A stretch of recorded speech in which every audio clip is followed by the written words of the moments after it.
Long-time subscribers, welcome back. If you're new here, hello, nice to see you. Today I'm going to be doing a review. I haven't done a review in a while, and I'm going to be doing a review of quite a new game, a game centered on a very, very recent topic, a game that centers on a very controversial topic and some very controversial players. This is Prigozhin's March of Justice from Conflict Simulations Limited. This was designed by Weiss with artwork from Ilya Kudashov. I hope I'm saying that correctly. Apologies if not. It's a pretty well-known name at this point for graphic design. It's a Ziploc only game, and like I said, it's very, very recent topic, very controversial topic. This game is a solo game centered on the Wagner PMC Group's attempted coup on Moscow in June of 2023 during the ongoing Russo-Ukrainian War, which I'm sure you're all aware of. So before I tell you what I think about the game and before I show you some gameplay, as customary with all my reviews, I thought I'd give you some historical context to the game, discuss who's involved, show you some gameplay, and I'll wrap up with my final thoughts. So, what is this game showing? As stated, this is the Wagner Group, the Wagner PMC Group's attempted coup on Moscow during June of 2023. So, who is the Wagner Group? What is the PMC? It's a very complicated, very modern thing. Essentially, they're mercenaries. A lot of countries have private military groups. What springs to mind for me when I think of private military is Blackwater, who are an American private military group, who are quite well known for various reasons. There's a lot of controversy surrounding PMCs and exactly what they are, what they can do, and how they're utilized. So a private military group, like I said, it's a complicated topic. They're essentially mercenaries. They're guns for hire. Typically in the Western world, these are used where conventional soldiers can't be used, or if during a war the main ground forces are spread too thin, they might bring in private contractors. One of the shady things about private military groups is they're often used by government intelligence agencies to carry out missions to allow them to have plausible deniability, which I know sounds a bit conspiracy theory, but it's very well documented at this stage that this is what private military groups are used for. Other than that, they're used for kind of convoy guardings. Oil and gas companies use them quite a lot if they're traveling in parts of the world which aren't very safe. Typically in the West, a private military group is made up of veterans, predominantly veterans, and if not, then someone who's just got a real lust for this kind of lifestyle, maybe didn't get into the conventional army. The Wagner Group are very, very controversial. They're no longer around. I'll get into that shortly, which has a lot to do with this situation. But they really gained a name for themselves during the Russo-Ukrainian War, particularly in the early stages, and particularly in the Battle of Bakhmut, where reports were showing that the Wagner Group was actually recruiting convicts and sending them in as basically cannon fodder. Before that, Russia had been using them in Syria and in various places in Africa, Chad, Niger, places like that. In fact, just as a side note, which happens quite a lot in my videos, it's really worth looking into some of their actions in Africa, and particularly how the population sees them. There's a lot of statues in these African villages of white Russian guys, which I just find bizarre. Anyway, the Wagner Group, the public face of the Wagner Group was someone called Yezgeny Prighozin, who I'm sure many of you will be familiar with. But the military commander was Utkin, Vladimir Utkin, I believe. So Prigozhin is an oligarch, is a Russian oligarch, very prominent businessman, good friends with Putin. He's a really bizarre guy, again, really worth looking into. He was actually responsible for a lot of Putin's catering.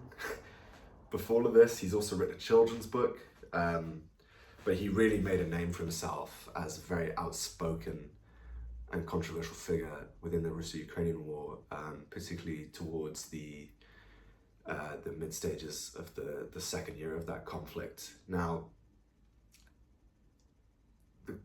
aside from the controversy of a private military group anyway, the Wagner Group are very controversial because they have neo-Nazi leanings, kind of white supremacist leanings, are brutal and just really not, just a real hodgepodge of nasty individuals. It's quite fascinating in a very morbid way. But yeah, hopefully you understand a little bit more about what a pro-military group is now. The Wagner Group itself, again, very, very controversial. Within Russia, I believe there was a law not to have private military groups, so it's very strange for the Wagner Group to exist.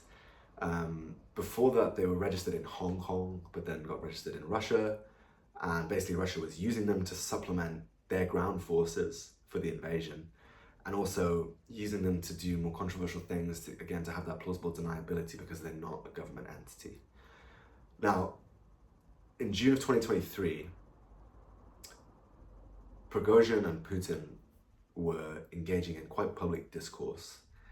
And if you know anything about Putin, who's a totalitarian dictator, he really does not like people contradicting him. Now, he's stated quite a few reasons for the invasion of Ukraine. I'm not going to get into that because I could talk for hours about that and the rhetoric and the things he's been saying. But essentially, what Putin wanted to do was absorb the Wagner Group, who had about, I believe at their height, about 70,000 troops. He wanted to absorb the Wagner Group into the Russian military, make them conscripts, because he didn't have enough oversight over them. They were ultimately beholden to Utkin and Prigozhin. Now, this really upset Prigozhin, who again is a very outspoken and controversial fellow. So he publicly denounced Putin, and he publicly stated that the reasons for invading Ukraine were a lie, and that there's no basis for the invasion is unjust and illegal. And he then orchestrated basically a day-long coup, which saw the Wagner Group turn around, go back into Russia, fight the Russian military, and march on Moscow. This ended on the 24th of June with the president of Belarus, Alexander Lukashenko, giving Prigozhin basically a place to stay for everything to cool down. He then died with Utkin 2 months later in a plane crash, which was stated to be an accident. I found that quite hard to believe, but this isn't a conspiracy theory channel. So yeah, Wagner turned around, marched through Russia, some fighting along the way, but the thing that really amazed a lot of people was how far they got, how quickly and how little the population resisted them. The really interesting thing I find about it is you have two really horrible men fighting it out in essentially what was a very short civil war, and you have people kind of siding with Prigozhin because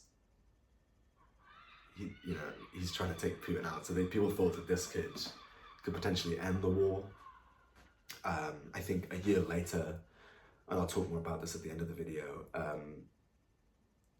it seems that the implications of what happened haven't quite made any headway in the way that people thought it would. So yeah, really interesting, very modern topic. There's not a lot of games on the Russo-Ukrainian War. Again, this is controversial. Should we be gaming these things? Is it too soon? Should we wait for the benefit of hindsight? What is the purpose of gaming a very modern situation? Now, Weiss also has a game called Ukraine 2022, which is a hex and counter operational game, kind of brigade level. Very solid game, I might add. I might do a review of that somewhere down the line, or mention it in another video about controversial modern topics. But as far as I can tell, these are the only two published games on the Russo-Ukrainian War. Now, I wouldn't necessarily say this game is about the Russo-Ukrainian War, rather it's about a very short and intriguing episode within the Ukrainian War. So before I tell you my thoughts, I thought it'd be best to show you how the game plays, have a look at the components, give an overview of a couple of turns, and then I'll wrap it up with my thoughts, how the history and the situation marry into the mechanics. If they do I like the game? Should you pick up the game? So without further ado. Okay, so here's the game setup. Nice A4 size, very small, not a lot of counters at the start, and not a great deal of counters in general. Just going to go through the counters and show you what they are. So these black units here are your Wagner maneuver units. This is just a combat factor. So the Utkin unit has 2, Serb 1, and Russick has 1. So that's their base combat value. Now the Russian units are the red units. On the left is combat, on the right is movement. If the combat factor is underlined, it means they can only defend. So at the start of the game, you place the FSB, SOBR, and OMON units in Moscow. All other units are placed in a draw cup. One roadblock is left out. The other roadblock is placed in here, along with this, the people are silent marker, which I'll get into later. I should also add that there are Russian units who have a red side and a black side, which means that they can actually switch their allegiances and side with Wagner. Over here, we have the maneuver combat table. Each of your maneuver elements is tracked separately on the table, and to the left is a maneuver value, so movement value, and to the right is a combat value. All start on the 2-2 section. So, for example, this Utkin unit has a base combat value of 2. Its maneuver combat track value is also 2, so that's a total of 4. To the left, then, we have the momentum track, and we have the man himself here, Yezgeny Prighozin. This is him in battle mode, siding with Wagner, and this is him in kind of, sorry, Putin mode. That's placed on the +1 section. So very, very quick setup. There's 6 turns to win the game, but the game can be won at any stage with automatic victory. The automatic victory conditions and the victory conditions are the same. Essentially, what you need is to have Moscow free of Russians with a Wagner unit in there, and this thick blue line here, the line of communication, the main highway, needs to also be completely free of Russians. So quite a tall order in 6 turns. I should add that most Russian units are 2-step. The internal security units, anyway, as I like to call them, these are the kind of the loyal units. The roadblock marker I'll get into as it comes up. The sequence of play is only 4 steps. We have the administration phase, the Wagner player turn phase, Russian AI turn, and end turn phase. So, the administration phase is very simple. You are now free to slide this maneuver combat track in one space up or down to your heart's content. So, I should also add, sorry, that if a space has a blue line here, that's a river space. Each space costs 1 movement point, but if the space has a river, it'll cost 2. So to move from Rostov-on-Don into the Bugava border point would cost 2. However, you can see here the Veronezh space has a river bordering on the eastern side. So if moving in from Oral, it would cost 2, but if moving in from Tambov, it would only cost 1. So yeah, you're free to slide this track to your heart's content. Well, not to your heart's content, actually. Only 1 space, either up or down. I usually always start by placing it in the 3 and 1 space. So that's 3 movement points and 1 combat factor. That's because usually there won't be any combat on the first turn. Now, the momentum track also has some purpose in this game turn as well. So the maximum is +3, the minimum is -3. When it slides into the minus section, flip Prigozhin to his red side, as this basically will serve as a Russian DRM in combat, and also has some functions with the Russian AI turn. If in the plus section, this serves as a positive DRM for Wagner combat, or, and as listed on page 5 of the rulebook, I should also add that this is a very short rulebook. This is only 11 pages in total, with some designer notes and some tables as well. You can spend 1 momentum point to move the maneuver combat track 2 spaces.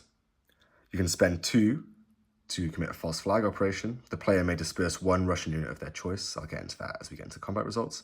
Or +3 momentum will flip a step, reduce Wagner unit to its full strength side, or rebuild an eliminated Wagner unit at reduced strength and place it in Rostov, if possible. Now, I'm electing not to do that at this point. I find, and not giving too much of the strategy away, because I really like my viewers to play the games themselves, it's best not to touch this for a while and try and save up your momentum. So that's the administration phase. This can take a little bit longer if you are going to do some momentum stuff, but generally speaking, it's really not going to take more than about a minute, hopefully. Now comes the Wagner player turn phase. Now, the Wagner player can either move or fight. Move and fight, I should add. There are no enemies currently for it to fight, so it's going to move. Like I said, each point will cost 1 point of movement unless bordered by a river. So you can move as a stack or you can move individually. I'm just going to move as a stack. I've got 3 movement points so far. Oops. So that's 2 and 1. Now comes the Russian AI turn. The first thing the Russian is going to do is randomly pull a unit. We've got the helicopter unit here. So that unit is going to be placed in Moscow. If it was a regiment, it would be placed here in Kaluga, but it's not. If the People of Silent marker is pulled, that starts a smaller subphase, but I'll get into that if it comes up. If it doesn't, I'll do a little segment towards the end. Now, the Russian player is going to place his roadblock, the Russian AI. Generally speaking, the rules say basically to put the roadblock at the kind of most optimal place. Typically, this will be where you're planning on going next. I like to go to Oral, so I'm going to place it in there. Now, the Russian AI is going to figure out what to do. So in the rulebook, there's a Russian AI priority table. But the rules also state that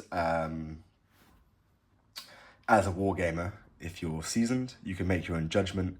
And if the kind of priority table isn't telling you to do something, but you think the Russian player or the Russian AI has a decent chance of combat, it basically says, knock yourself out.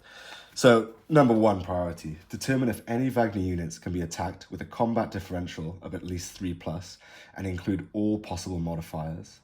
If there are no Wagner units which meets the above criteria, move all units towards Moscow and or the Oka River. Number 2, move units capable of +3 attacks against Wagner into position. If the Russian units cannot reach the targeted unit on the current turn, they wait and try on the following turn. Step 3, if the Akhmat unit is mobilized and while in Grozny, roll 1d6. On a 1 to 5, the Chechens are too busy making TikToks. On a 6, the Akhmat unit will move towards or attack the Rostov location regardless of its chances in combat. Number 4, where possible, attempt to use river crossings to your advantage. These will also give a DRM in combat. Number 5, if Rublevo is occupied by Wagner units, Russia instead will attack Rublevo if they can get a CD of at least +2, including modifiers, against the units occupying Rublevo. Now, having not discussed combat differentials, things like that, this isn't going to make a lot of sense to you. If you're new to the game, it might not make a lot of sense to you. I find in the first turn, the Russian player is not going to be able to do combat, so the best thing that they can do, I think anyway, is move all possible units into the Oka River space and leave the Omon unit in Moscow because they can't attack, they can only defend. So that's it. That's 1 turn. Very, very quick playing. What I'm going to do now is kind of do the second turn off camera, get into a nice combat position, and then take you through that and talk about some of the aspects I didn't get to talk about in this turn either. So I've done a little bit more gameplay. It only took about 45 seconds, so I may as well have shown you. Some of you may have noticed I didn't discuss the end turn phase in great detail. That's because nothing really happened on the board to go into that in enough detail for it to make any kind of sense to you. So I'm hoping that will happen on this turn so I can show you that. But generally speaking, you're just going to advance the game turn track marker and also make some momentum adjustments. So in this turn, in the administration phase, the Wagner player, i.e. me, moved the maneuver combat back down to the 2-2 space and has moved from Veronezh. I should add, historically, this is where it ended. Basically, Wagner got this far, and then Lukashenko gave Prigozhin amnesty. So they've moved on from Voronezh through Lipetsk and are now in Tula. Now, the Russian player moved into the Oka River on the last section. So, Wagner player, I don't know why I keep saying Wagner player. I'm going to show you how combat works now, basically. So you're going to want to total up the raw strength of all units taking part in combat. I should add that units can attack as a stack or can attack individually and can attack the same units individually as well. So Rusik has 1, the Serb unit has 1, and Utkin has 2. So that's 4 just on the counters. Now we're going to add the momentum combat track. So every unit is going to get a 2, which is going to lead to a final combat value of 10. Now the Russian player has a 2, 3, and another 2 for a total of 7. Now, the interesting thing about the combat in this game, and I'll talk about this more in the final segment of the video, is that combat's actually referred to as contact. And contact in combat are resolved using kind of 2 CRTs, which is pretty cool. So the first thing you're going to want to do is figure out the contact differential. I said combat earlier, I meant to say contact, I do apologize. So the contact differential in this instance is +3 to the Wagner player. That's because they have a strength of 10 and the Russian player has a strength of 7, so that's +3. Now, we're going to work out the odds, and this is going to dictate column shifts. So rounding down in favor of the defender, that's going to be 1-to-1 odds. So that's going to shift left into the +2 column here. Now, DRMs on top of that. The momentum track, if in the plus, is going to give the Wagner player a plus DRM. If it's in the minus, it's going to give the Wagner player a minus DRM, so that's kind of a DRM in favor of the Russians. Attacking through a river crossing is -1, so that's going to be a -1 there. Attacking Russians defending Moscow is -2. They're not in Moscow, so that's not going to count. Now, flanking attacks will give a +1. I'll show you how that works separately afterwards. But in this instance, I'm just electing to attack as this entire stack from one location. So we're rolling on the +2 section of the contact results table. It would have been +3, but because of that 1-to-1 odds, we've shifted 1 left. So D6, that's a 1, -1, 0, AR. Now we're going to flip to the contact results table explanation here.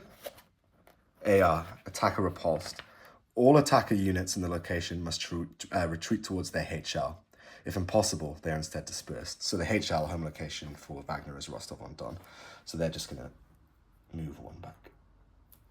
Now, what the Wagner player should have done is move 1 unit here. There's no zones of control, I should add, so there's no force stoppages. 1 unit here.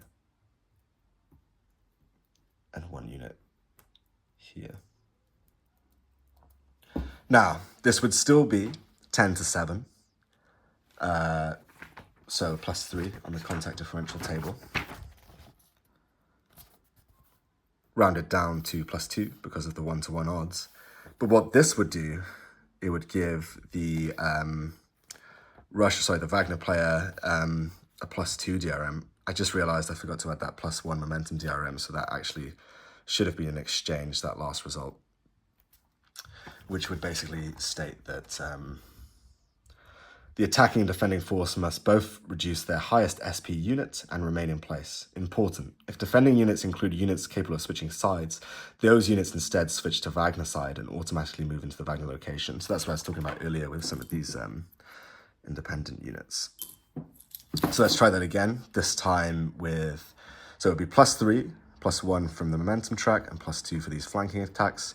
Rounded down to +2 because of the -1 for attacking across the river. That's a 3, +2, 5.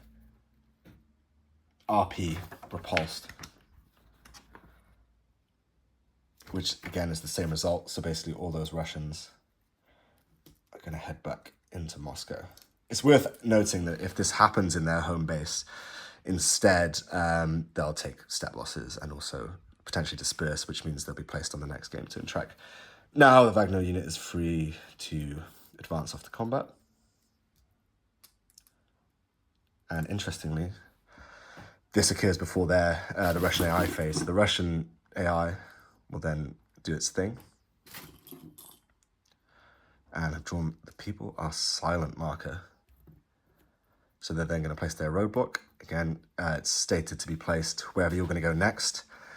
And Rublevo will actually give the Wagner player +1 momentum during the end turn phase. So I find it's best to put the roadblock there. The roadblock basically just makes any space 2 movement points to enter. So if placed in a river space, it'd be 3. So I don't think it would be worth the Russian player attacking, because that would be a really unfortunate results for them. So yeah, it's very simple, very, very quick playing game. Oh yeah, sorry, the people are silent. So the people are silent is an event placed into the game. And what this is referencing is basically the fact that the population really did not resist this, really didn't rally behind Putin and kind of wanted Prigozhin to come out on top. So this is now relating to the momentum track again. 0 or less momentum, no effect. +1 momentum. 1 on-map Russian unit of the player's choice is flipped to its reduced strength side. So I'm going to choose this helicopter unit. If it was +2 momentum, 2 on-map Russian units of the player's choice are flipped to their reduced strength side. +3 momentum. In addition to the effects of +2 momentum, the player may force any Russian on-map unit capable of switching sides to switch sides. If the unit switches sides is currently stacked with other units, the new Wagner unit automatically moves to the closest occupied Wagner location. I should also add, if the momentum track is in the minus space, the Russian AI is going to now utilize that as well. So if -1 momentum, restore 1 reduced Russian unit to full strength. If -2 momentum, restore 2 reduced Russian units to full strength, or rebuild an eliminated Russian unit to reduce status and place the unit in Moscow. -3 momentum, restore an eliminated unit to full strength and place it in Moscow. Restore up to 3 reduced units to full strength. So that's nice as well, and then that will reset the momentum back to 0. Now, I thought maybe I'd be able to kind of get into this a little bit more, but nothing has happened to give either player any momentum. Actually, that's not true. This unit took a reduced step. So, in the end turn phase, momentum. Does Wagner occupy Rubello? If yes, +1 momentum. Was a Russian unit reduced this turn? If yes, +1 momentum. So that would now be +2 momentum. Does Wagner occupy Moscow? If yes, +2. Does Russia occupy Rostov? If yes, -1. Was a Wagner unit repulsed this turn? If yes, -1. Was a Wagner unit reduced this turn? If yes, -2. Was a Wagner unit eliminated this turn? If yes, -3. So it's a very, very simple game, very, very quick playing game. But there's actually quite a lot of moving parts here, and I don't mean that in terms of these tracks.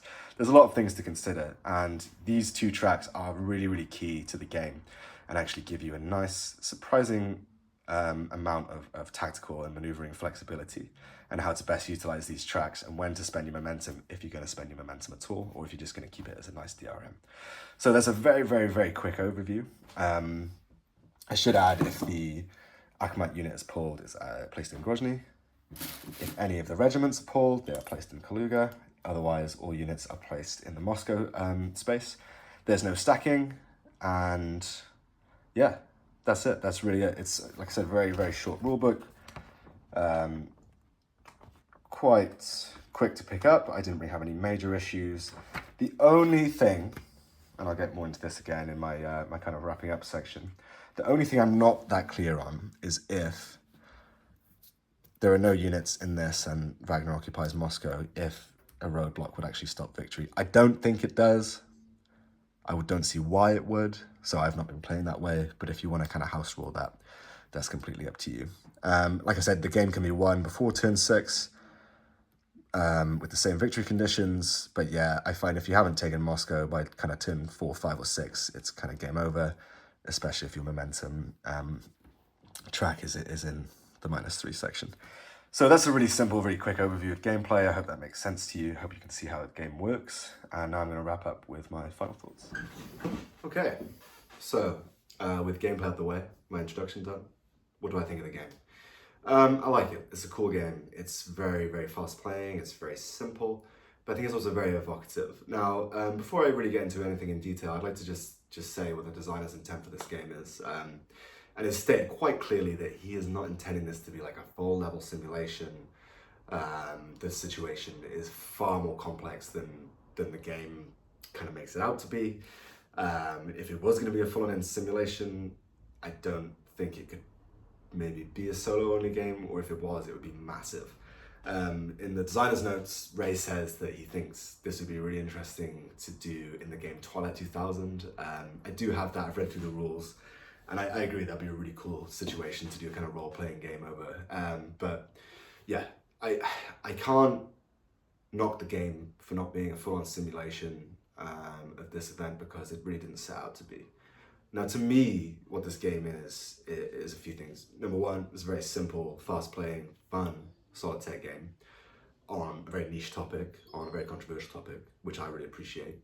If you're a long-time viewer of the channel, you know that I don't shy away from controversial topics, and you know I really like modern settings, and it doesn't really get much more modern than this. I also really enjoy the mechanics of the game. They're very simple but very evocative, and whilst there's not a lot of maneuvering to be done, it's really key on how you approach Moscow. You could get there in 2 turns, but the likelihood of you taking that in 2 turns is going to be pretty low, especially because you're going to have to sacrifice your combat for maneuver, which is a really, really cool aspect of the game. I don't think I've seen that in any other games.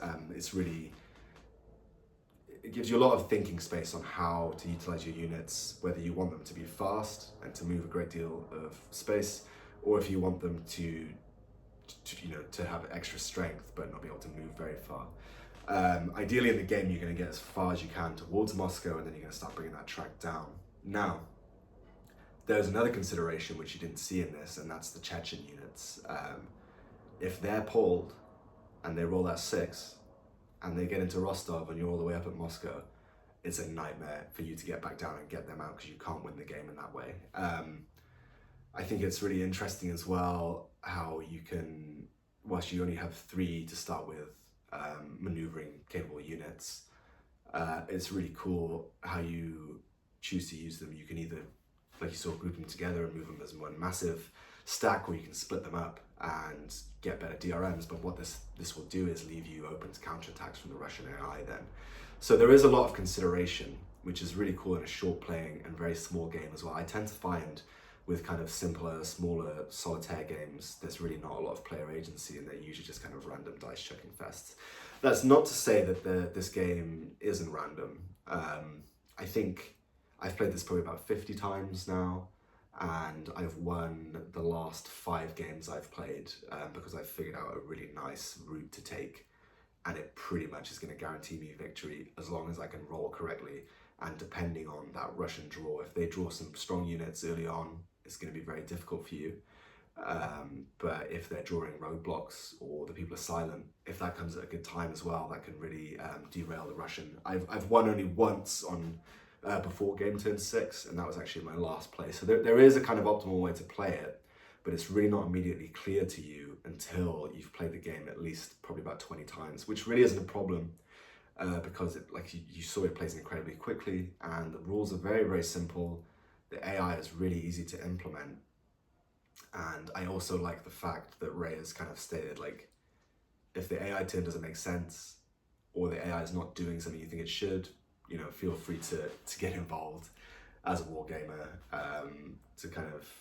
to suit you basically, which is cool. Some people like the AI system to really hold your hand and for it to be absolute. I like a little bit more freedom and flexibility, so that's a really good plus with the game. I also love the way the game looks. I think the map is awesome. I think it's really cool, kind of like satellite imagery, kind of rotoscoped on top of that, which looks really cool. It's quite vibrant, eye-catching. I think I have a bit of a morbid millennial sense of humor, so I quite like having that Prigozhin counter handy as well. And one thing I like about the design of the counters is, I've noticed anyway, that Wagner and the Russian military have some pretty intense iconography, which I think if used could have actually cheapened the game a little bit, because one thing I really respect about this game is the designer's notes. The designer's notes are really good. They are well written, the intent for the game is well explained, and he makes it very, very clear that he has no leanings towards Prigozhin, who in fact he says in the rulebook is a fascist, or the Wagner Group. He doesn't condone them. And I think what's really nice about this as well is he actually writes in the designer's notes that these guys are horrible guys. Like, whilst yes, you are controlling them, I think what that says to me is you should really stop and think about what is actually happening here, and how, the greater good is an extremely morally grey area, and even kind of postulates, was this for the greater good? Because a month prior to this, Wagner is doing horrible stuff in Ukraine, and then a month later they're kind of like the people's heroes. So that's really interesting themes and concepts to play with in a very simple, well put together, well produced, just nice tight package. The game probably takes about 15-20 minutes max to play. The more used to it you get, you can probably play it in about 10 minutes. There's also a 2-player variant, which basically takes away the Russian AI priorities and will just allow someone to play as Russia as well. I also think this is a really cool game for you to play around with and maybe make some house rules if you're that way inclined. I've got a few in mind. I think I'll post those on the Board Game Geek forums in the next upcoming months. I might even email Ray and see how he feels about them. So Yeah, I think you'll hear me talk on this channel a lot about marrying themes and mechanics, and I think here for me, whilst the theme and the mechanics do play into each other in terms of kind of on a very kind of base logistical level, the considerations of how you would actually take Moscow, which is no easy feat, especially in this game I should add with those negative DRMs and you having to take time to adjust your combat values. Aside from that, I think what I would have liked to have seen is more events, more random events, a little bit more political back and forth, maybe some surprise changes to those Russian units without combat, and just maybe like a random events table, just something to kind of bring a little bit more flavor and spice into the game. Don't get me wrong, by no means is it boring. I think for me this feels kind of like an evolution of those little decision games folios, which are very heavily themed, but the mechanics don't necessarily give you any kind of historical overview. I think this game does give you a really good overview of the locations and who is involved, and potentially how this could have spiraled and what victory would have looked like for Wagner. And I think, again, just with the designer's notes and the intent, for me, whilst this is a fun game and obviously is a solitaire war game, I think what I view this as, first and foremost, is actually a kind of piece of political folk art, and for that reason I'm really happy to own it, and I enjoy playing it as well. The reason I say that is it seems to me like a very reactionary game, akin to kind of like, almost like a propaganda poster almost. Right down to the name of the game, Prigozhin's March of Justice. This isn't a name that Ray has chosen. This is what Prigozhin called it himself. He called it his March of Justice. What I think though, whilst there aren't a lot of historical events, what it really does emphasize, especially with that the people are silent marker, is just how the Russian people did not interfere at all. Now, the designer's notes really lean on this, and I think, unfortunately, there's a lot of excitement in the designer's notes to see what the implications of this are, to see if Putin would lose his grasp on power, to see if there's maybe a popular uprising, if this would inspire a civil war or other troops to rebel. But strangely, it didn't, and it hasn't, from what I can see anyway, at this stage in time. And about a month after this game came out, Prigozhin is dead, and Utkin is dead, and because of that, the Wagner Group no longer exists and has been completely assimilated into the Russian military. So I think, unfortunately, whilst I do really like the designer notes, I think they're a little bit overzealous in that aspect. I'm not sure if Ray would agree. And I'm not trying to force that viewpoint on him, that's just kind of how it came across to me. So yeah, to kind of wrap up, this is a bit of a shorter video because it's quite a short game, and I really just wanted to showcase this really interesting piece of weird political history, now immortalized in a solitaire war game, which is just very niche and unusual. So the pros, I love the momentum and the maneuver combat tracks. I think it's really interesting to play around with those, and to it's really satisfying when you work out the nuances and niches of those and how you can use them to your advantage. Again, I don't want to get into strategy too much because I like the viewers of this channel, if they're going to play the game, to really have a fresh experience and not have the optimal way to play. So yeah, I really enjoy the way that those two play with each other and how you manage those. And when you sacrifice your momentum to do things like false flag operations or to get your units back, it's a really tough decision because then you might be going into combat at a massive disadvantage. I really enjoy the combat in this game, or the contact, and I really enjoy the notes about this, in that these wouldn't necessarily have been full-on fights. Like units might just flee if it's overwhelming, or it might be a low-intensity fight, and they could even lie to their commanders, to say, oh, we beat them back, or they never came in the first place, and a lot of deception and Muskrova, which is key to, everything Russia's about, basically. And it's cool as well, like, I enjoy, like, massive fights where it's, like, fight to the death, but I like that he's gone out of his way to say this isn't necessarily combat, this is psychological, the low intensity, just strange, polarizing, quick reaction to a very, very weird event.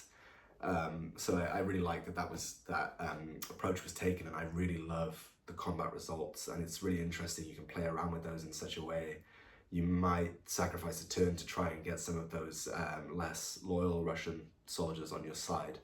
So yeah, I love the contacts or the combat system. I really enjoy the momentum and maneuver combat tables. I really like that Ray's gone out of his way to kind of give you a really nice overview of the situation and kind of say, hey, by the way, like these are some pretty nasty guys, so just remember that when you're playing. And it's challenging as well. I love challenging solitaire games which play shortly. I like massive long-winded solitaire games as well, but you know, if I'm running out of time or I've got other things going on, or even if I'm on my lunch break at work, I can literally set this up in about a minute and play it maybe 5 times if I'm that way inclined. I really enjoy the graphic design of the game. I just wish, if anything, the only thing I wish there was more of is just a little bit more, you know, random events or interplay between. I kind of think there should be like a Putin counter or something as well, and you can kind of track how he's feeling, and that could play in and kind of square off some of those DRMs and things like that. So overall, really enjoyable, tight package, really well written. There's no errata. I learned the game in about 20 minutes.